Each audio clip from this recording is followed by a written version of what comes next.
शिवगढ़ में, ठीक है।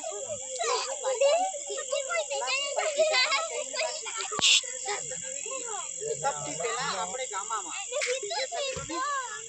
इन ऊपर रोकथाम मतलब की रोको सफानी टाइमिंग बनावी रहा है आपको 12 बजे बाद ही डीजे बंद करो, ये मतलब नहीं हो।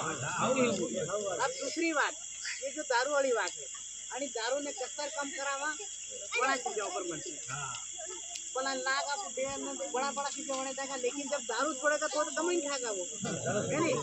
और तीसरी बात, 8 बजाना में अपने सोरा सोरी जाए, एक परिवार से एक या दो मन खान मेलो, आते आते सोरियान भी ज्यादा मत खेलो, आनी बात करो, ठीक है।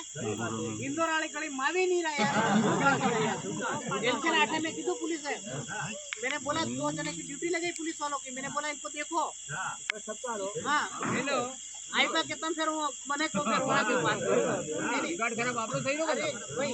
अब तो अड़ी चीज ने लेने आवा अड़ी 1 तारीख ने दन बहुत बड़ा सम्मेलन मतलब कि आदिवासी सांस्कृतिक कार्यक्रम रखी है अपने शिवगढ़ थी 2 किलोमीटर आगे खेरकुटा में, तो नाम हमारी होगा राजस्थान।